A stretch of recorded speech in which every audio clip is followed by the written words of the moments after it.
Viewers welcome back on program. So viewers ਸਾਨੂੰ ਖੁਸ਼ੀ ਹੈ ਕਿ ਜਿਹੜਾ TV84 ਦੇ ਪਲੇਟਫਾਰਮ ਰਾਹੀਂ ਸਾਡੇ ਸਾਹਮਣੇ ਸ਼ਾਇਰਾਂ ਦਾ ਜਿਹੜਾ ਟੈਲੈਂਟ ਹੈ ਉਹ ਵੀ ਜ਼ਾਹਿਰ ਹੋ ਰਿਹਾ ਔਰ ਤਾਜ਼ਾ ਸਥਿਤੀ ਦੇ ਉੱਤੇ ਸਾਡੇ ਵੀ ਟੋਰਾਂਟੋ ਤੋਂ ਜਿਹੜੇ ਸਰਦਾਰ ਸੰਤੋਖ ਸਿੰਘ ਭਾਊ ਅਤੇ ਅੰਗਰੇਜ਼ੀ ਪੰਜਾਬੀ ਦੇ ਸ਼ਾਇਰ ਸ਼ੇਰਬਾਜ਼ ਸਿੰਘ ਢੱਲੋਂ ਹੋਰਾਂ ਵੱਲੋਂ ਸਾਨੂੰ ਜਿਹੜੀਆਂ ਨਜ਼ਮਾਂ ਨੇ ਉਹ ਪ੍ਰਾਪਤ ਹੋਈਆਂ ਨੇ, ਜਿਹੜੀਆਂ ਆਪਾਂ ਤੁਹਾਡੇ ਨਾਲ ਸ਼ੇਅਰ ਕਰਨ ਜਾ ਰਹੇ ਹਾਂ ਔਰ ਨਾਲ ਹੀ ਜਿਹੜੇ ਤੁਹਾਡੇ ਲਾਈਵ ਮੈਸੇਜ ਨੇ ਉਹ ਵੀ ਆਪਾਂ ਲਵਾਂਗੇ। ਸੋ ਅਸੀਂ ਚਾਹਾਂਗੇ ਕਿ ਤੁਸੀਂ ਇਸੇ ਤਰ੍ਹਾਂ ਬਣੇ ਰਹਿਣਾ, ਦੇਖਣ ਸੁਣਨ ਲਈ ਲਿਖਣ ਲਈ ਤੁਹਾਡਾ ਸਭ ਦਾ ਬਹੁਤ ਬਹੁਤ ਧੰਨਵਾਦ ਜੀ। ਰਾਜ ਸਾਹਿਬ ਕੀ ਵਿਚਾਰਾਂ ਨੇ? ਦੇਖੋ, ਅਸੀਂ ਸਿੱਧਾ ਹੀ ਕਵਿਤਾਵਾਂ ਦੇ ਸਵਾਦ ਤੇ ਜਾਂਦੇ ਹਾਂ। ਨਜ਼ਮਾਂ ਦਾ ਇੱਕ ਆਪਣਾ ਨਸ਼ਾ ਹੁੰਦਾ ਬਿਲਕੁਲ। ਔਰ ਭਾਈ ਸੰਤੋਖ ਸਿੰਘ ਭਾਊ ਜੀ ਦੀ ਨਜ਼ਮ ਹੈ ਹੁਕਮ ਅਕਾਲ ਦਾ ਜੀ। ਅਵਲ ਅੱਲਾ ਅਕਾਲ ਦਾ ਹੁਕਮ ਹੋਇਆ, ਲੱਗੀ ਹਵਾ ਆਜ਼ਾਦੀ ਦੀ ਵਗਣ ਮੀਆਂ, ਨਕਸ਼ਾ ਛਪ ਗਿਆ ਆਜ਼ਾਦ ਪੰਜਾਬ ਵਾਲਾ, ਗੱਲਾਂ ਜੱਗ ਤੇ ਲੱਗੀਆਂ ਚੱਲਣ ਮੀਆਂ। ਤਿਆਰ ਹੋ ਗਏ ਪੰਜਾਬ ਦੇ ਲੋਕ ਸਾਰੇ, ਮੋਰਚੇ ਸ਼ਾਂਤਮਈ ਲੱਗੇ ਲੱਗਣ ਮੀਆਂ। ਐਸਾ ਸ਼ਹੀਦ ਹਰਦੀਪ ਦਾ ਖੂਨ ਡੁੱਲਾ, ਰੰਗ ਦੇਸ਼ ਨੂੰ ਲੱਗਾ ਲੱਗਣ ਮੀਆਂ। ਅਮਰੀਕਾ ਕੈਨੇਡਾ ਆ ਖੜ ਗਿਆ ਨਾਲ ਸਾਡੇ, ਹਵਾ ਹੱਕ ਸੱਚ ਦੀ ਲੱਗੀ ਵਗਣ ਮੀਆਂ। ਨੰਗਾ ਹੋ ਗਿਆ ਜ਼ਾਲਮ ਜਹਾਨ ਅੰਦਰ, ਕੁਫਰ ਕਲਾਮ ਨਹੀਂ ਦੇਣਾ ਚੱਲਣ ਮੀਆਂ। ਪੁੱਤ ਪੰਜਾਬ ਦੇ ਸਿੱਖ ਮੁਸਲਮਾਨ ਹਿੰਦੂ, ਤੁਰ ਪਏ ਇਕੱਠੇ ਆਜ਼ਾਦੀ ਨੂੰ ਵਰਨ ਮੀਆਂ। ਬੁੱਲੇ ਸ਼ਾਹ ਕਬੀਰ ਫਰੀਦ ਦੀਆਂ ਧੁਨਾਂ ਲੱਗੀਆਂ ਫਿਜ਼ਾ ਵਿੱਚ ਵਜਣ ਮੀਆਂ। ਨਾਨਕ ਪਾਤਸ਼ਾਹ ਦੇ ਜਪਜੀ ਸਾਹਿਬ ਦੀਆਂ ਤਰੰਗਾਂ ਬ੍ਰਹਿਮੰਡ ਤੋਂ ਲੱਗੀਆਂ ਵੱਜਣ ਮੀਆਂ। ਅਕਾਲ ਪੁਰਖ ਦਾ ਫੈਸਲਾ ਨਸ਼ਰ ਹੋਇਆ, ਫੈਸਲਾ ਭਾਊ ਹਊ ਖਾਲਸੇ ਸ਼ਰਨ ਮੀਆਂ। ਨਾਈਸ। ਇੰਨੀ ਖੂਬਸੂਰਤ ਨਜ਼ਮ ਹੈ, ਇਹਦੇ 'ਚ ਕੋਈ ਲਫ਼ਜ਼ ਨਾ ਕੱਢਿਆ ਜਾ ਸਕਦਾ, ਐਡ ਕੀਤਾ ਜਾ ਸਕਦਾ। ਜਦੋਂ ਉਹਨਾਂ ਨੇ ਸਾਂਝੇ ਪੰਜਾਬ ਦੀ ਗੱਲ ਕੀਤੀ, ਜਿੱਥੇ ਕਿਉਂਕਿ ਇਹ ਉਸ ਭਰਮ ਨੂੰ ਵੀ ਤੋੜਦਾ ਹੈ ਜਿੱਥੇ ਖਾਲਿਸਤਾਨ ਲਫ਼ਜ਼ ਉੱਥੇ ਸਿਰਫ ਸਿੱਖ ਹੋਣਗੇ, ਅੰਮ੍ਰਿਤਧਾਰੀ ਹੋਣਗੇ, ਫਲਾਣਾ। ਉਹਨਾਂ ਨੇ ਆਪਣੀ ਗੱਲ ਕਰਨ ਤੋਂ ਪਹਿਲਾਂ ਜਿੱਥੇ ਉਹਨਾਂ ਨੇ ਪੰਜਾਬ ਦੇ ਸਿੱਖਾਂ ਦੀ, ਮੁਸਲਮਾਨ ਹਿੰਦੂਆਂ ਦੀ ਕਿ ਭਾਈ ਇਕੱਠੇ ਹੋ ਕੇ ਅਸੀਂ ਆਜ਼ਾਦੀ ਨੂੰ ਵਰਨ ਤੁਰ ਪਏ, ਔਰ ਬੁੱਲੇ ਸ਼ਾਹ ਦੀ ਗੱਲ ਹੈ, ਕਬੀਰ ਸਾਹਿਬ ਦੀ ਗੱਲ ਹੈ, ਫਰੀਦ ਸਾਹਿਬ ਦੀ ਗੱਲ ਹੈ, ਤੇ ਫਿਰ ਗੁਰੂ ਨਾਨਕ ਦੀ ਜਪਜੀ ਦੀਆਂ ਤਰੰਗਾਂ ਬ੍ਰਹਿਮੰਡ 'ਚ ਨੇ। ਔਰ ਇਹ ਵੀ ਅਕਾਲ ਪੁਰਖ ਦਾ ਫੈਸਲਾ ਨਸ਼ਰ ਹੋਇਆ, ਫੈਸਲਾ ਭਾਊ ਹੋਊ ਖਾਲਸੇ ਸ਼ਰਨ ਮੀਆਂ। ਇਹ ਜਿਹੜਾ ਖਾਲਸੇ ਸ਼ਰਨ ਹੈ, ਇਹ ਰਾਜ ਕਰੇਗਾ ਖਾਲਸਾ, ਆਕੀ ਰਹੇ ਨਾ ਕੋਏ, ਖੁਆਰ ਹੋਏ ਸਭ ਮਿਲਣਗੇ। ਕਿ ਜਿਹੜਾ ਖਾਲਸੇ ਦੀ ਸੋਵਰਨਿਟੀ, ਸਾਡੇ ਇੰਡੀਪੈਂਡੈਂਟ ਬੋਲਬਾਲੇ ਰਾਜ ਦੇ ਰਾਹ 'ਚ ਰੁਕਾਵਟ ਬਣੇਗਾ, ਖਾਲਸਾ ਉਹਨੂੰ ਖੁਆਰੀ ਦੇਗਾ। ਔਰ ਇਹੀ ਹੈ ਕਿ ਇਸ ਤੋਂ ਕਿਸੇ ਨੂੰ ਖਾਲਸੇ ਦੀ ਸੋਵਰਨਿਟੀ ਦੇ ਹੱਕ ਤੋਂ ਕਿਸੇ ਨੂੰ ਆਕੀ ਨਹੀਂ ਹੋਣ ਦਿੱਤਾ ਜਾਏਗਾ। ਰਾਜ ਕਰੇਗਾ ਖਾਲਸਾ, ਆਕੀ ਰਹੇ ਨਾ ਕੋਈ, ਖੁਆਰ ਹੋਏ ਸਭ ਮਿਲਣਗੇ। ਇੱਦਾਂ ਦੇ ਜਿਹੜੇ ਨੇ ਉਹਨਾਂ ਨੂੰ ਖਾਲਸਾ ਖੁਆਰੀ ਦੇਗਾ, ਇਹੋ ਜਿਹੀਆਂ ਪਾਤਸ਼ਾਹੀਆਂ ਰਾਜਾਂ ਨੂੰ, ਤੇ ਅਲਟੀਮੇਟਲੀ ਬਚੇ ਸ਼ਰਨ ਜੋ ਹੋਏ। ਜਿਹੜਾ ਖਾਲਸੇ ਦੀ ਸ਼ਰਨ ਆਏਗਾ ਉਹਦੀ ਪ੍ਰੋਟੈਕਸ਼ਨ ਹੈ। ਉਹਨੂੰ ਹੀ ਉਹਨਾਂ ਨੇ ਕਿਹਾ ਕਿ ਅਕਾਲ ਪੁਰਖ ਦਾ ਫੈਸਲਾ ਨਸ਼ਰ ਹੋਇਆ, ਫੈਸਲਾ ਭਾਊ ਹੋਊ ਖਾਲਸੇ ਸ਼ਰਨ ਮੀਆਂ। ਔਰ ਇਹ ਮੀਆਂ ਲਫ਼ਜ਼ ਜਦੋਂ ਅਸੀਂ ਸ਼ਾਹ ਮੁਹੰਮਦ ਦੀ ਪੋਇਟਰੀ ਪੜ੍ਹਦੇ ਹਾਂ ਤਾਂ ਉਹਨਾਂ ਨੇ ਇਹ ਲਫ਼ਜ਼ ਆਪਣੀ ਪੋਇਟਰੀ 'ਚ ਬਹੁਤ ਇਸਤੇਮਾਲ ਕੀਤਾ। ਔਰ ਉਹਨਾਂ ਦਾ ਹੀ ਕਹਿਣਾ ਹੈ ਕਿ ਸ਼ਾਹ ਮੁਹੰਮਦਾ ਗੱਲ ਤਾਂ ਸੋਈ ਹੋਸੀ, ਜਿਹੜੀ ਕਰੇਗਾ ਖਾਲਸਾ ਪੰਥ ਮੀਆਂ। ਸੋ ਇਹੀ ਖਾਲਸਾ ਸ਼ਰਨ ਔਰ ਖਾਲਸਾ ਪੰਥ ਕਰੇਗਾ। ਸਾਡੇ ਵੀਰ ਸਰ ਸ਼ੇਰਬਾਜ਼ ਸਿੰਘ ਢਿੱਲੋਂ, ਜਿਨ੍ਹਾਂ ਦੀ ਅੰਗਰੇਜ਼ੀ ਨਜ਼ਮ ਜਦੋਂ ਅਸੀਂ ਪਿਛਲੇ ਦਿਨਾਂ 'ਚ ਸ਼ੇਅਰ ਕੀਤੀ ਤਾਂ ਬਹੁਤ ਸਾਰੇ ਕਾਮੈਂਟ ਉਹਨਾਂ ਦੇ ਉਸ ਟੈਲੈਂਟ ਦੀ ਤਾਰੀਫ ਦੇ ਵਿੱਚ ਆਏ। ਔਰ ਜਿਹੜੇ ਸਾਡੇ ਅੰਗਰੇਜ਼ੀ ਪੋਇਟਰੀ ਨੂੰ ਪਿਆਰ ਕਰਨ ਵਾਲੇ ਨੇ ਉਹਨਾਂ ਨੇ ਤਾਂ ਵਾਹ ਵਾਹ ਵਾਹ ਵਾਹ ਦੀਆਂ ਧੁਨਾਂ ਗੁੰਜਾਈਆਂ। ਔਰ ਉਹਦੇ 'ਚ ਤੋਂ ਬਾਅਦ ਉਹਨਾਂ ਨੇ ਸਾਨੂੰ ਪੰਜਾਬੀ 'ਚ ਆਪਣੀ ਇੱਕ ਲਿਖਤ ਲਿਖੀ ਸੀ, ਤੁਹਾਨੂੰ ਵੀ ਉਹਨਾਂ ਨੇ ਨਾਲ ਬੀਬਾ ਨੀਲਮ ਕੌਰ ਕਰਕੇ ਐਡਰੈਸ ਕੀਤਾ ਸੀ। ਔਰ ਉਹਨਾਂ ਨੇ ਕਿਹਾ ਵੀ ਤੁਸੀਂ 17 ਅਕਤੂਬਰ ਦੇ ਲਾਈਵ ਪ੍ਰੋਗਰਾਮ ਸੱਚੋ ਸੱਚ ਇਸ ਨਿਮਾਣੇ ਦੀ ਕਵਿਤਾ ਨੂੰ ਮਾਣ ਦੇ ਕੇ ਤੁਸੀਂ ਮੇਰਾ ਬਹੁਤ ਹੌਸਲਾ ਵਧਾਇਆ। ਹੁਣ ਇੱਕ ਹੋਰ ਕਵਿਤਾ ਮੈਂ ਅੱਜ ਭੇਜ ਰਿਹਾ, ਉਮੀਦ ਕਰਦਾ ਵੀ ਇਹ 17 ਵੀ ਸਾਡੀ ਅੱਗੇ ਵੱਧ ਰਹੀ ਗੱਡੀ ਦੀ ਟੈਂਕੀ ਵਿੱਚ ਤੇਲ ਪਾਏਗੀ। ਉਹਨਾਂ ਨੇ ਅਟੈਚਮੈਂਟ ਰੂਪ 'ਚ ਭੇਜੀ ਔਰ ਇਹ ਬਰੀਫ ਪੰਜਾਬੀ ਦੇ ਵਿੱਚ ਸੀ, ਪਰ ਸ਼ਾਇਦ ਉਹਨਾਂ ਨੂੰ ਇਹ ਲੱਗਾ ਹੋਇਆ ਵੀ ਅਸੀਂ ਜਿਹੜਾ ਇਹਨੂੰ ਮੈਂ ਕੱਢ ਲਿਆ ਸੀ ਇਹਨਾਂ ਨੂੰ। ਮੈਂ ਢੁਕਵੇਂ ਸਮੇਂ ਦੀ ਉਡੀਕ 'ਚ ਸੀ ਕਿ ਜਿਹਦੇ 'ਚ ਕਿ ਉਹਦੇ 'ਚ ਹੋਏ, ਪਰ ਅੱਜ ਕਿਉਂਕਿ ਇਹ ਸੈਗਮੈਂਟ ਹੀ ਅਸੀਂ ਨਜ਼ਮਾਂ ਨੂੰ ਜਿਹੜਾ ਉਹ ਅਰਪਿਤ ਕੀਤਾ, ਡੈਡੀਕੇਟ ਕੀਤਾ। ਇਹ ਪੰਜਾਬੀ 'ਚ ਹੈ ਔਰ ਜਿਸ ਖੂਬਸੂਰਤੀ ਨਾਲ ਉਹਨਾਂ ਨੇ ਅੰਗਰੇਜ਼ੀ 'ਚ ਪਹਿਲੀ ਨਜ਼ਮ ਲਿਖੀ, ਇੱਕ ਛੋਟੀ ਨਜ਼ਮ ਉਹਨਾਂ ਦੀ ਅੰਗਰੇਜ਼ੀ 'ਚ ਵੀ ਆਈ ਹੈ, ਉਹ ਵੀ ਮੈਂ ਸ਼ੇਅਰ ਕਰਾਂਗਾ, ਪਰ ਪੰਜਾਬੀ ਵੀ ਉਹਨਾਂ ਦੀ ਬਹੁਤ ਖੂਬਸੂਰਤ ਨਜ਼ਮ ਹੈ। ਕਿਹੜੇ ਰਾਏ ਤੁਰ ਪਿਆ ਮੈਂ, ਉਹ ਵਕਤ ਬੜਾ ਕਲੋਟਾ ਸੀ, ਭੁੱਲ ਗਿਆ ਮੈਂ ਫਿਤਰਤ ਉਹਦੀ, ਉਹ ਮੁੱਢ ਕਦੀਮੋਂ ਖੋਟਾ ਸੀ, 47 ਤੱਕ ਦਾ ਮੇਰਾ ਬਣਿਆ, ਫਿਰ ਕੱਢ ਵਿਖਾਇਆ ਸੋਟਾ ਸੀ। ਇਹ ਟ੍ਰੇਟਰ ਕਹਾਣੀ ਗਦਾਰੀ ਦੀ 47 ਦੀ। ਕਿਹੜੇ ਰਾਹੇ ਤੁਰ ਪਿਆ ਮੈਂ, ਉਹ ਵਕਤ ਬੜਾ ਕਲੋਟਾ ਸੀ, ਭੁੱਲ ਗਿਆ ਮੈਂ ਫਿਤਰਤ ਉਹਦੀ, ਉਹ ਮੁੱਢ ਕਦੀਮੋਂ ਖੋਟਾ ਸੀ, 47 ਤੱਕ ਤਾਂ ਮੇਰਾ ਬਣਿਆ, ਫਿਰ ਕੱਢ ਵਿਖਾਇਆ ਸੋਟਾ ਸੀ, ਜ਼ਰਾਇਮ ਪੇਸ਼ਾ ਦਾ ਦਿੱਤਾ ਰੁਤਬਾ, ਮੇਰਾ ਦੁਖਿਆ ਪੋਟਾ ਪੋਟਾ ਸੀ, ਚੱਲ ਮਨਾ ਹੁਣ ਕੀ ਸੋਚਦਾ, ਅਹਿਸਾਸ ਦਾ ਇੱਥੇ ਟੋਟਾ ਸੀ, ਉਸ ਮਸਜਿਦ ਢਾਈ ਗੁਰਦੁਆਰਾ ਢਾਇਆ, ਦਿਲ ਤੋਂ ਇੰਨਾ ਛੋਟਾ ਸੀ, ਇੱਟਾਂ ਤੋੜ ਕੇ ਦਿਲ ਨਹੀਂ ਭਰਿਆ, ਬੰਬ ਸੁੱਟਿਆ ਬਾਹਲਾ ਮੋਟਾ ਸੀ, ਤਖਤ ਅਕਾਲ ਢਾਹ ਨਹੀਂ ਰੱਜਿਆ, ਲਹੂ ਕੱਢਿਆ ਤੁਪਕਾ ਤੁਪਕਾ ਸੀ, ਜੇ ਇਸ ਤੋਂ ਤੁਸੀਂ ਦੁਖੀ ਹੋਏ ਹੋ, ਚੁੱਕੋ ਬੀੜਾ ਆਜ਼ਾਦੀ ਦਾ। ਉਹਨਾਂ ਨੇ ਸਿੰਬੋਲਿਜ਼ਮ 'ਚ ਜੂਨ 84, ਅਕਿਰਤ ਘਣਤਾ, 5 ਸਦੀਆਂ ਦਾ ਵੈਰ ਕਮਾਇਆ, ਇਹ ਸਾਰੇ ਸਿੰਬਲ ਪੋਇਟਰੀ 'ਚ ਜੋ ਕਿਹਾ ਜਾਂਦਾ ਉਹ ਤੁਸੀਂ 10 ਨਾਵਲ ਲਿਖ ਕੇ ਨਹੀਂ ਕਹਿ ਸਕਦੇ, ਜੋ ਪੋਇਟਰੀ ਦੀਆਂ 10 ਸਤਰਾਂ ਕਹਿ ਦਿੰਦੀਆਂ ਨੇ।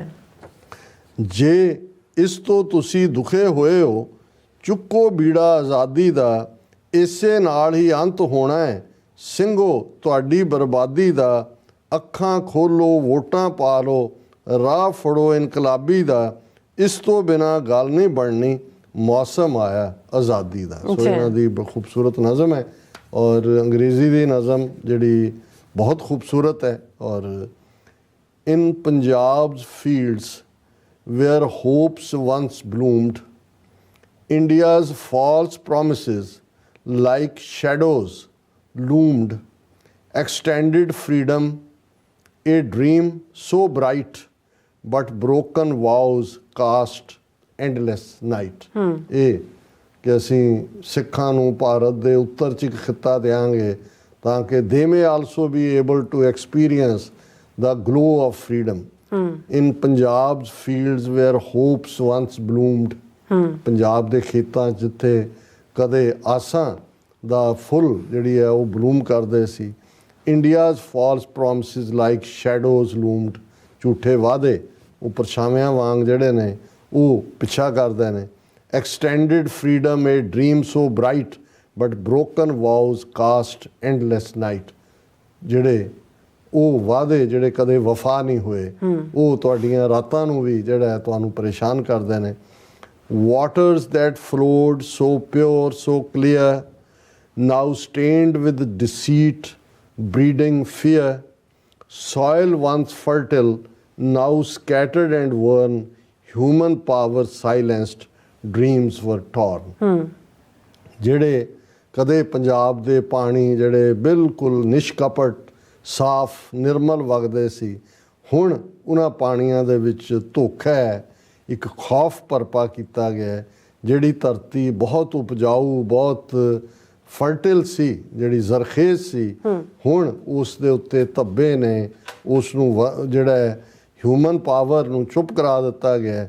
ਜਿਹੜੇ ਸੁਪਨੇ ਸੀ ਉਹ ਤਾਰ ਤਾਰ ਕਰ ਦਿੱਤੇ ਗਏ ਨੇ।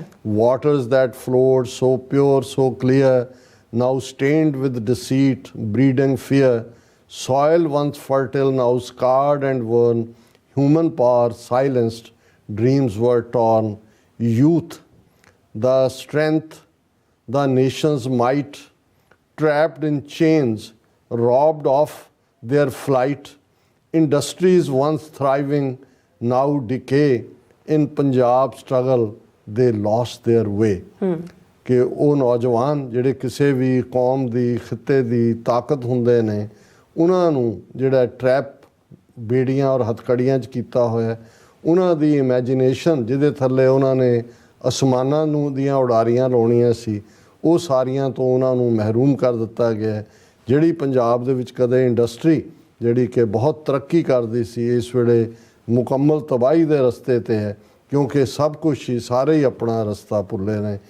Youth the strength the Nations might trapped in chains, robbed of their flight, industries once thriving now decay, in Punjab struggle they lost their way. Punjabis rise with hearts ablaze, seeking freedom in myriad ways, voices echo loud and clear, proclaiming truth, dispelling fear. ਕਿ ਪੰਜਾਬੀ ਜਿਨ੍ਹਾਂ ਦੇ ਅੰਦਰ ਉਹ ਆਜ਼ਾਦੀ ਦੀ ਸ਼ਮਾ ਰੌਸ਼ਨ ਹੈ, ਉਹ ਅੱਡ-ਅੱਡ ਤਰੀਕਿਆਂ ਦੇ ਨਾਲ ਆਪਣੀ ਗੱਲ ਆਜ਼ਾਦੀ ਨੂੰ ਅੱਗੇ ਤੋਰ ਰਹੇ ਨੇ। ਆਵਾਜ਼ਾਂ ਫਜ਼ਾ ਦੇ ਵਿੱਚ ਬੜੀਆਂ ਉੱਚੀਆਂ ਨੇ, ਐਕੋ 'ਚ ਨੇ, ਔਰ ਇਹ ਸੱਚ ਦੀ ਆਵਾਜ਼ ਹੈ ਜਿਹੜੀ ਡਰ ਨੂੰ ਤੋੜ ਕੇ ਭਜਾ ਦਿੰਦੀ ਹੈ, ਪਾਸੇ ਕਰ ਦਿੰਦੀ ਹੈ। ਔਰ ਅਖੀਰਲੇ ਉਹਨਾਂ ਦੇ ਪੈਰਾਗ੍ਰਾਫ ਨੇ, ਇਨ unity their strength they find, through peaceful hearts and steadfast mind, to reclaim what was rightfully theirs, they march together, breaking snares. कि ताकत in unity their strength they find, ਤਾਕਤ ਸਾਡੀ ਏਕਤਾ ਦੇ ਵਿੱਚ ਹੈ, ਸੋਲੀਡੈਰਿਟੀ ਦੇ ਵਿੱਚ ਹੈ, ਇਕਮੁੱਠਤਾ ਦੇ ਵਿੱਚ ਹੈ। ਸਾਡੇ ਦਿਲਾਂ ਦੇ ਅੰਦਰ ਅਮਨ ਔਰ ਮਨ ਦੇ ਅੰਦਰ ਪੂਰੀ ਸਤਰਕਤਾ, ਪੂਰੀ ਜਾਗਰਤਾ, ਸਟੈਡਫਾਸਟ ਮਾਈਂਡ। ਅਸੀਂ ਉਹੀ ਕਲੇਮ ਕਰ ਰਹੇ ਹਾਂ ਜੋ ਸਾਡਾ ਹੈ। ਅਸੀਂ ਜਿਹੜਾ ਸਾਡਾ ਦਾਵਾ ਉਹਦੇ 'ਤੇ ਹੀ ਹੈ ਜੋ ਸਾਡਾ, ਔਰ ਅਸੀਂ ਇਕੱਠੇ ਮਾਰਚ ਕਰ ਰਹੇ ਹਾਂ ਉਹ ਸਾਰੀਆਂ ਰੁਕਾਵਟਾਂ ਨੂੰ ਤੋੜ ਕੇ ਜੋ ਸਾਡੇ ਹੱਕ ਨੇ ਉਹਨਾਂ ਨੂੰ ਅਸੀਂ ਹਾਸਲ ਕਰਨਾ ਹੈ। In the face of darkness they stand tall, Punjabis heed the freedom's call, with courage they will rewrite their fate and liberate Punjab from this state. In the face of darkness they stand tall. बेशक चार चफेरे कुप हनेरा है पर कद बहुत लंबा है। आज़ादी के परवाने इस रस्ते ते तुरे हुए ने और पंजाबीज हीड द फ्रीडम्स को इस वेले जो आज़ादी का नारा है, आज़ादी की शहनाई है, क्लैरियन कॉल है, उन्होंने उस धरती दे जाए बहुत चंगी तरह सुन रहे हैं। With courage they will rewrite their fate, हौसलियां दे नाल ਉਹ ਆਪਣੀ ਕਿਸਮਤ ਨੂੰ ਮੁੜ ਲਿਖਣਗੇ। And liberate Punjab from this state, ਇਸ ਇੰਡੀਅਨ ਆਕੂਪੇਸ਼ਨ ਤੋਂ, ਇਹ ਜਿਹੜਾ ਇੰਡੀਅਨ ਆਕੂਪਾਈਡ ਪੰਜਾਬ ਹੈ ਇਹਨੂੰ ਜ਼ਰੂਰ ਲਿਬਰੇਟ ਕਰਵਾਉਣਗੇ। Sir ਸ਼ੇਰਬਾਜ਼ Singh Dhillon ji, salute. ਹਾਂਜੀ, ਔਰ ਤੁਹਾਡੀ ਬਹੁਤ ਡੈਪਥ ਦੇ ਨਾਲ ਔਰ ਜਿਸ ਸਪਿਰਿਟ ਦੇ ਨਾਲ ਤੁਸੀਂ ਸਾਨੂੰ ਤਰੋਤਾਜ਼ਾ ਕਰ ਰਹੇ ਹੋ ਇਸ ਰਸਤੇ 'ਤੇ ਤੁਰਨ ਲਈ, ਔਰ ਅਸੀਂ ਐਨਕਰੇਜ ਕਰਾਂਗੇ ਵੀ ਤੁਸੀਂ ਇਵੇਂ ਹੀ ਲਿਖੋ ਔਰ ਆਪਣੀਆਂ ਲਿਖਤਾਂ ਸਾਨੂੰ ਭੇਜਦੇ ਰਹੋ। TV 84 ਤੁਹਾਡੀਆਂ ਲਿਖਤਾਂ ਦੇ ਲਈ ਆਲਵੇਜ਼ ਅਸੀਂ ਤੁਹਾਨੂੰ ਵੈਲਕਮ ਕਰਦੇ ਹਾਂ। ਹਾਂਜੀ, ਹੁਣ ਆਪਣੇ ਵਿਊਅਰਸ ਜਿਹੜੇ ਮੈਸੇਜ ਨੇ ਉਹ ਲੈਣ ਜਾ ਰਹੇ ਹਾਂ। ਬਲਜੀਤ ਬਰਾੜ, ਇੰਦਰਜੀਤ ਸਿੰਘ ਸੰਧੂ, ਖਾਲਸਾ ਦੇਸ਼ ਪੰਜਾਬ, ਬਸਰਾ 4759, ਅਮਰਜੀਤ ਸੈਣੀ ਐਂਡ ਸੁਖਦੇਵ ਸਿੰਘ ਜੀ ਸਾਨੂੰ ਸਾਰੇ ਫਤਿਹ ਬੁਲਾਉਂਦੇ ਨੇ। ਵਾਹਿਗੁਰੂ ਜੀ ਕਾ ਖਾਲਸਾ, ਵਾਹਿਗੁਰੂ ਜੀ ਕੀ ਫਤਿਹ। ਐਂਡ ਇਸੇ ਤਰ੍ਹਾਂ ਜ਼ੁਬੇਰ ਜੀ ਵੀ ਕਹਿੰਦੇ ਨੇ, ਡਾਕਟਰ ਸਾਹਿਬ हालात आपके सामने हैं, मैं नहीं जानता कि ये कब ठीक होगा। उनका कहना है, उन्होंने कहना जनाबे आला साडा फर्ज है, असी अपना फर्ज अदा कर रहे हैं। तुसी भी अल्लाह ताला दे अगे जिहड़ी है वो अरदास दुआ है। हाँ जी, बाकी तो हालात किधर नूं जाणगे ना तुहानूं पता है ना मैनूं पता है, पर अपना फर्ज अदा करना ये साडा फर्ज है। Kuldeep Singh, good news sir ji. And फिर इसी तरह लखविंदर सिंह पन्नू जी भी खालसा जिंदाबाद कहते, जसप्रीत बराड़ जी भी फतेह बुलाने खालसा जिंदाबाद। फिर इसी तरह अवतार सिंह जी कहते, राज बिना ना धर्म चले हैं, धर्म बिना सब दले मले हैं, इको हल है अपना घर खालसान, नहीं तो इन्हें बहुत बुरा हाल कर देना पंजाब का। सो Balwinder Singh ji, political power is master की। फिर इस तरह फिर जुबेर जी शुक्रिया अदा करते हैं कि कहते तुसीं हक सच बोलते हो, आवाज़ तो उन्होंने शुक्रिया किया सर दोनों का। एंड इस तरह जसकीरत सिंह जी कहते वाहिगुरू जी का खालसा वाहिगुरू जी की फतेह। माफ़ी चाहता कि तुहाडे कोल मैं कोई काम आई डोंट नो। अच्छा, फिर कहते कि हाँ मैं काम थोड़ा बिजी सी ते मैं कमिट नहीं कर सकिया, पर काम तो बाद जिहड़ा तुहाडा प्रोग्राम आ देखदा। सो खालसा जिंदाबाद भी किया उन्होंने। और कुलदीप सिंह जी ਨੂੰ ਵਧਾਈਆਂ ਦਿੰਨੇ ਜਿਹੜੀ ਗੁੱਡ ਨਿਊਜ਼ ਉਹਨਾਂ ਨੇ ਦੱਸੀ ਹੈ। ਬਾਕੀ ਫਿਰ ਅਸੀਂ ਹਾਂਜੀ, ਸੁਖਦੇਵ ਸਿੰਘ ਜੀ ਫਤਿਹ ਬੁਲਾਉਂਦੇ ਨੇ। ਜ਼ੁਬੇਰ ਸਿੰਘ ਜੀ ਕਹਿੰਦੇ ਨੇ ਸਾਨੂੰ ਦੋਨਾਂ ਨੂੰ ਕਹਿੰਦੇ ਤੁਸੀਂ ਬਹੁਤ ਵਧੀਆ ਲੱਗ ਰਹੇ ਹੋ ਅੱਜ, ਕਹਿੰਦੇ ਬਹੁਤ ਲੁਕਿੰਗ ਗੁੱਡ ਟੁਡੇ, ਆਪ ਦੋਨੋਂ ਅੱਛੇ ਲੱਗ ਰਹੇ हैं। ਨਹੀਂ ਜੀ, ਤੁਸੀਂ ਲਾਸਟ ਵੀਕ ਸਾਨੂੰ ਦੇਖਿਆ, ਹੁਣ ਇਸ ਵੀਕ ਦੇਖ ਰਹੇ ਹੋ ਤਾਂ ਕਰਕੇ ਤੁਸੀਂ, ਕਿਉਂਕਿ ਮੰਡੇ ਨਹੀਂ ਆਏ ਹੈਗੇ। ਸੋ ਅਮਰਿੰਦਰ ਸਿੰਘ ਅਸੀਂ ਆਏ ਸੀ, ਕੱਲ ਨਹੀਂ ਟਿਊਜ਼ਡੇ ਆਏ। ਅੱਛਾ ਹਾਂਜੀ, ਜ਼ੁਬੀਰ ਜੀ ਨਹੀਂ ਆਏ। ਅੱਛਾ ਅਮਰਿੰਦਰ ਸਿੰਘ ਜੀ ਵੀ ਫਤਿਹ ਬੁਲਾਉਂਦੇ ਨੇ। ਐਂਡ ਇਸੇ ਤਰ੍ਹਾਂ ਸੁਰਿੰਦਰ ਸਿੰਘ ਜੀ ਕਹਿੰਦੇ ਗੁਰਦੁਆਰਾ ਕਿਮਤਾ ਚ ਰਾਹ ਦੇ ਏਜੰਟਾਂ ਹਾਂ ਗੁਰਦੁਆਰਾ ਮੈਨੇਜਮੈਂਟਾਂ 'ਚ ਵੜੇ ਹੋਏ ਨੇ, ਉਹਨਾਂ ਦੀ ਸ਼ਨਾਖਤ ਕਰਨ ਦੀ ਲੋੜ ਹੈ। ਮੈਂ ਹੁਣ ਤੁਹਾਡੇ ਤੋਂ ਮਾਈਕ ਲੈਂਦਾ, ਮੈਂ ਘੜੀ ਵੱਲ ਵੀ ਦੇਖ ਰਿਹਾ ਤੇ ਫੇਸਬੁੱਕ ਤੇ ਹਰਜਿੰਦਰ ਮੱਲੀ, ਦਵਿੰਦਰ ਸੰਧੂ, ਅਵਤਾਰ ਸਿੰਘ, ਸਰ ਗੁਰਨਾਮ ਸਿੰਘ ਕਹਿੰਦੇ ਨੇ ਐਕਸਲੈਂਟ ਵਰਕ ਬਾਈ ਆਸਟ੍ਰੇਲੀਅਨਸ, ਬਹੁਤ ਸ਼ੁਕਰੀਆ ਜੀ। ਰਣਜੋਤ ਸਿੰਘ, ਮੁਹੰਮਦ ਅਨਵਰ, ਸੋਹਣ ਸਿੰਘ ਮਾਹਲ, ਜਗਦੀਸ਼ ਸਿੰਘ ਪੰਦੇਰ ਸਭ ਨੇ ਫਤਿਹ ਬੁਲਾਈ ਹੈ।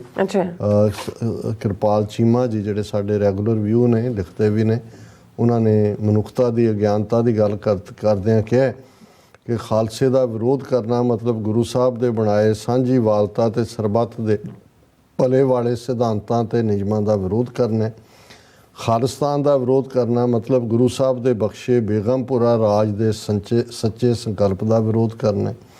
ਖਾਲਸੇ ਦਾ ਵਿਰੋਧ ਕਰਨਾ ਮਤਲਬ ਗੁਰੂ ਸਾਹਿਬ ਦੇ ਸਾਜੇ ਖਾਸ ਰੂਪ ਤੇ ਖਾਸ ਸਿਧਾਂਤ ਦਾ ਵਿਰੋਧ ਕਰਨਾ। ਫਿਰ ਗੁਰੂ ਸਾਹਿਬ ਦੇ 52 ਹੁਕਮਾਂ ਦਾ ਵਿਰੋਧ ਕਰਨਾ। ਫਿਰ ਗੁਰੂ ਸਾਹਿਬ ਦੀ ਪ੍ਰਗਟਾਈ ਤੇ ਸਾਜੀ ਨਵਾਜੀ ਅਕਾਲ ਦੀ ਸੱਚੀ ਫੌਜ ਤੇ ਸੱਚੇ ਸਿਧਾਂਤਾਂ ਦਾ ਵਿਰੋਧ ਕਰਨਾ। ਫਿਰ ਗੁਰੂ ਸਾਹਿਬ ਦੇ ਸਭ ਤੋਂ ਪਿਆਰੇ ਤੇ ਖਾਸ ਨਾਦੀ ਰੂਪ ਪੁੱਤਰਾਂ ਦਾ ਵਿਰੋਧ ਕਰਨਾ ਹੈ। 10ਵੇਂ ਪਾਤਸ਼ਾਹ ਦਾ ਫਰਮਾਨ ਹੈ, ਖਾਲਸਾ ਮੇਰਾ ਨਾਦੀ ਪੁੱਤਰ ਹੈ। ਹਾਂਜੀ। ਖਾਲਸੇ ਦਾ ਵਿਰੋਧ ਕਰਨਾ ਮਤਲਬ 10 ਗੁਰੂ ਸਾਹਿਬਾਨਾਂ ਦੇ ਨਿਰਮਲ ਪੰਥ ਦੇ ਨਿਆਰੇਪਨ ਤੇ ਵਿਲੱਖਣ ਹੋਣ ਦਾ ਵਿਰੋਧ ਕਰਨਾ। ਆਪਣੀ ਸੱਚੀ ਸੁੱਚੀ ਤੇ ਪਾਕ ਸਾਫ਼ ਹੋਂਦ ਹਸਤੀ ਦਾ ਵਿਰੋਧ ਕਰਨਾ। ਗੁਰੂ ਸਾਹਿਬ ਨੂੰ ਬਿਦਾਵਾ ਲਿਖਣ ਦੇ ਬਰਾਬਰ ਹੈ ਵਿਰੋਧ ਕਰਨਾ। ਖਾਲਸੇ ਦਾ ਵਿਰੋਧ ਕਰਨਾ ਮਤਲਬ ਆਪਣੀ ਤੇ ਪੂਰੀ ਮਨੁੱਖਤਾ ਦੀ ਹੋਂਦ ਹਸਤੀ ਤੋਂ ਮੁਨਕਰ ਹੋਣ ਤੋਂ ਬਰਾਬਰ ਹੈ। ਫਿਰ ਉਹਨਾਂ ਨੇ ਨੋਟ ਚਾੜਦਿਆਂ ਕਿਹਾ, ਸਰਬੱਤ ਦਾ ਭਲਾ ਮੰਗਣ ਤੇ ਕਰਨ ਵਾਲਾ ਹੀ ਅਸਲ ਵਿੱਚ ਸਰਬੱਤ ਦਾ ਰਾਜਾ ਕਹਾਉਣ ਤੇ ਬਣਨ ਦਾ ਅਸਲੀ ਹੱਕਦਾਰ ਹੁੰਦਾ ਹੈ ਭਾਈ। ਸੋਚੋ ਤੇ ਜਾਗੋ ਭਾਈ, ਫੈਸਲਾ ਤੁਹਾਡਾ, ਆਜ਼ਾਦੀ ਜਾਂ ਗੁਲਾਮੀ। ਜਸਪਾਲ ਸਿੰਘ ਕਹਿੰਦੇ ਨੇ ਕਿ ਵੀ ਖਾਲਿਸਤਾਨ ਜ਼ਿੰਦਾਬਾਦ, everyone vote 29 October Punjab referendum. ਅਸੀਂ ਹਰ ਪਲੇਟਫਾਰਮ ਤੋਂ ਇਹ ਅਪੀਲ ਕਰਦੇ ਕਿ ਭਾਈ 29 ਅਕਤੂਬਰ ਨੂੰ ਇੱਕ ਵਾਰ ਫੇਰ ਪ੍ਰੀਖਿਆ ਜਿਹੜੀ ਜਿਵੇਂ 10 ਸਤੰਬਰ ਨੂੰ ਤੁਸੀਂ ਕੀਤਾ ਔਰ ਅੱਜ ਦੀ ਆਵਾਜ਼ ਪ੍ਰੋਗਰਾਮ 'ਚ ਵੀ ਅਸੀਂ ਜ਼ੋਰਦਾਰ ਅਪੀਲ ਕੀਤੀ ਸੀ ਔਰ ਅਸੀਂ ਈਵਨ ਜਿਹੜੇ ਵਲੰਟੀਅਰ ਕਰਨਾ ਚਾਹੁੰਦੇ ਨੇ ਜਾ ਸਕਦੇ ਨੇ, ਜਾ ਕੇ ਉੱਥੇ ਪਾਰਟਿਸਿਪੇਟ ਵੀ ਕਰਨ। ਸੁਰਿੰਦਰ ਧਾਲੀਵਾਲ ਉਹਨਾਂ ਨੇ ਜ਼ਿੰਦਾਬਾਦ ਖਾਲਿਸਤਾਨ ਕਿਹਾ। ਕਮਲ ਸਿੰਘ ਕਹਿੰਦੇ ਨੇ ਕਿਸੇ ਸੱਜਣ ਨੇ ਇੰਡੀਆ ਦੇ ਕੈਨੇਡਾ ਤੋਂ ਆਪਣੇ ਵੀਜ਼ੇ ਖੋਲ੍ਹਣ 'ਤੇ ਇਹ ਪੋਸਟ ਲਿਖੀ ਹੈ ਜੋ ਬਹੁਤ ਢੁੱਕਦੀ ਹੈ। ਇੱਕ ਬੀਬੀ ਘਰਦਿਆਂ ਨਾਲ ਰੁੱਸ ਕੇ ਘਰੋਂ ਬਾਹਰ ਨਿਕਲ ਕੇ ਦੂਰ ਟਾਹਲੀ ਹੇਠਾਂ ਜਾ ਬੈਠੀ। ਸਾਰਾ ਦਿਨ ਬੈਠੀ ਰਹੀ, ਕੋਈ ਮਨਾਉਣ ਹੀ ਨਹੀਂ ਆਇਆ। ਸ਼ਾਮ ਨੂੰ ਜਦੋਂ ਵੱਗ ਚਰ ਕੇ ਵਾਪਸ ਆਉਂਦਾ ਦੇਖਿਆ ਤਾਂ ਕੱਟੇ ਦੀ ਪੂਛ ਫੜ ਕੇ ਘਰ ਨੂੰ ਤੁਰੀ ਆਵੇ, ਨਾਲੇ ਕਹੀ ਜਾਵੇ ਇਹ ਹੀ ਨਹੀਂ ਹਟਿਆ ਕਿ ਚੱਲ ਘਰ, ਮੇਰਾ ਤਾਂ ਕੋਈ ਨਹੀਂ ਸੀ, ਇਹ ਮੇਰਾ ਬਹੁਤ ਤੇਜ਼ ਕਰਦਾ ਹੈ। ਕਿ ਕੱਟੇ ਦੀ ਪੂਛ ਫੜ ਕੇ ਆ ਰਹੇ ਵੀ ਮੈਂ ਤਾਂ ਨਹੀਂ ਸੀ ਆਉਂਦੀ, ਇਹ ਹੀ ਮੇਰਾ ਤੇਜ਼ ਕਰਦਾ, ਮੈਨੂੰ ਕਹਿੰਦਾ ਚੱਲ ਘਰ। ਸੋ ਗੱਲ ਬਿਲਕੁਲ ਤੁਸੀਂ ਠੀਕ ਢੁਕਵੀਂ ਕਹੀ ਹੈ। ਥੁੱਕਿਆ ਚੱਟਣਾ ਵੀ ਹੈ ਪਰ ਇਹ ਵੀ ਬੜਾ ਢੁਕਵੀਂ ਉਦਾਹਰਣ ਹੈ। ਇਸੇ ਤਰ੍ਹਾਂ ਮੁਹੰਮਦ ਅਨਵਰ ਜੀ, ਸੁਰਿੰਦਰ ਧਾਲੀਵਾਲ, ਜਗਦੀਪ ਸਿੰਘ ਸੰਧੂ ਜਿਹੜੇ ਸਾਡੇ ਰੈਗੂਲਰ ਵਿਊਅਰ ਨੇ ਆਸਟ੍ਰੇਲੀਆ ਤੋਂ, ਉਹਨਾਂ ਨੂੰ ਵੀ ਫਤਿਹ। ਰਾਜਵਿੰਦਰ ਸਿੰਘ, ਜਸਬੀਰ ਸਿੰਘ, ਦੀਪ ਸਿੰਘ ਕਹਿੰਦੇ ਨੇ ਇਜ਼ਰਾਈਲ ਵਾਲਿਆਂ ਨੂੰ ਗਜ਼ਾ ਦਾ ਹਸਪਤਾਲ ਨਾਲ ਹੀ ਲੈ ਕੇ ਜਾਏਗਾ ਜੋ ਉਹਨਾਂ ਦੇ ਮਿਸਾਈਲ ਮਾਰ ਕੇ ਢਾਇਆ ਹੈ, ਜਿੱਥੇ 500 ਤੋਂ ਵੱਧ ਜਾਨਾਂ ਗਈਆਂ ਹਨ। ਇਸੇ ਤਰ੍ਹਾਂ ਉਹਨਾਂ ਨੇ ਕਿਹਾ ਕਿ ਜੀ ਮੂਤ ਪੀਣੇ ਭਾਰਤ ਨੇ ਵੀ ਗਜ਼ਾ ਨੂੰ ਏਡ ਭੇਜੀ ਹੈ ਜਿਹੜੀ ਜੇ ਚੰਗੇ ਹੋਣ ਤਾਂ ਮੋੜ ਦੇਣ। ਅਖੀਰਲਾ ਮੈਸੇਜ ਰਾਜਵਿੰਦਰ ਸਿੰਘ ਹੋਰਾਂ ਦਾ। ਉਹਨਾਂ ਨੇ ਕਿਹਾ doctor Sahib politicians in the US should pay attention to at least Jewish people protesting against war and standing for ਫਲਸਤੀਨ। ਇਫ ਫਲਸਤੀਨ has equal fire power it could not have been happening. ਤੁਸੀਂ ਬਿਲਕੁਲ ਠੀਕ ਕਿਹਾ। ਇਕੱਲਾ ਅਮਰੀਕਾ ਦੇ ਵਿੱਚ ਹੀ ਨਹੀਂ, ਦੁਨੀਆ ਭਰ ਜਿਵੇਂ ਪ੍ਰੋਟੈਸਟ ਹੋਏ ਨੇ ਔਰ ਇਕੱਲੇ ਮੁਸਲਮਾਨ ਉਹਦੇ 'ਚ ਸ਼ਾਮਲ ਨਹੀਂ, ਵੱਡੀ ਗਿਣਤੀ ਦੇ ਵਿੱਚ ਯੂਰਪ ਦੇ ਵਿੱਚ ਵੀ ਨੌਨ ਮੁਸਲਿਮ, ਈਸਾਈ, ਯਹੂਦੀ, ਸਿੱਖ, ਦੂਜੇ ਲੋਕ ਜਿਹੜੇ ਨੇ ਬੁੱਧ ਧਰਮ ਵਾਲੇ, ਉਹ ਵੀ, ਕਿਉਂਕਿ ਕਿਤੇ ਵੀ ਧਰਮ ਦਾ ਤਾਂ ਮੂਲ ਮੁੱਦਾ ਹੀ ਇਨਸਾਨੀਅਤ ਹੈ। ਜੇ ਇਨਸਾਨੀਅਤ ਅੰਡਰ ਅਟੈਕ ਹੈ, ਬੇਗੁਨਾਹ ਮਾਰੇ ਜਾ ਰਹੇ ਨੇ, ਤਾਂ ਫਿਰ ਜਿਹੜਾ ਜੋ ਵੀ ਕਰਨ ਵਾਲਾ ਹੈ, ਅਮਰੀਕਾ ਦੀ ਜਿਹੜੀ ਲਾਈਨ ਹੈ ਇਹ ਇਤਿਹਾਸ 'ਚ ਪ੍ਰੈਜ਼ੀਡੈਂਟ ਬਾਈਡਨ ਜਵਾਬਦੇਹ ਹੋਏਗਾ ਇਹ ਸਾਰੇ ਦੇ ਲਈ ਜੋ ਇਜ਼ਰਾਈਲ ਕਰ ਰਿਹਾ ਔਰ ਉਹਨੂੰ ਅੱਖਾਂ ਬੰਦ ਕਰਕੇ ਜਿਹੜੀ ਦਿੱਤੀ ਹਮਾਇਤ ਹੈ। ਜੀ ਰਾਜ ਸਾਹਿਬ ਤੁਹਾਡਾ ਬਹੁਤ ਬਹੁਤ ਸ਼ੁਕਰੀਆ। ਇਸ ਵਾਸਤੇ ਆਪਣੇ ਵਿਊਅਰਸ ਕੋਲ ਨੇ ਇਜਾਜ਼ਤ। ਵਿਊਅਰਸ ਸਾਡੇ ਪ੍ਰੋਗਰਾਮ ਦਾ ਸਮਾਂ ਇੱਥੇ ਮੁੱਕਦਾ। ਤੁਸੀਂ ਆਪਣੀ ਰਾਏ ਤੇ ਸੁਝਾਅ ਸਾਨੂੰ ਭੇਜਣਾ ਭੁੱਲਣਾ ਸਾਡੇ ਇਸ ਪਤੇ ਤੇ SOS@tv84.tv ਤੇ ਅਸੀਂ ਆਪਣਾ ਪ੍ਰੋਗਰਾਮ ਲਾ ਕੇ ਫਿਰ ਦੁਬਾਰਾ ਤੁਹਾਡੇ ਰੂਬਰੂ ਹੋਵਾਂਗੇ। ਤਦ ਤੱਕ ਲਈ ਮੈਨੂੰ ਤੇ ਆਪਣਾ ਸੁਣਾ ਗਿਆ ਦੋ ਦੇਖਦੇ ਰਹੋ TV84 ਬੁਲਾ ਦਿਓ ਫਤਿਹ। ਵਾਹਿਗੁਰੂ ਜੀ ਕਾ ਖਾਲਸਾ ਵਾਹਿਗੁਰੂ ਜੀ ਕੀ ਫਤਿਹ। ਰੱਬ ਰਾਖਾ।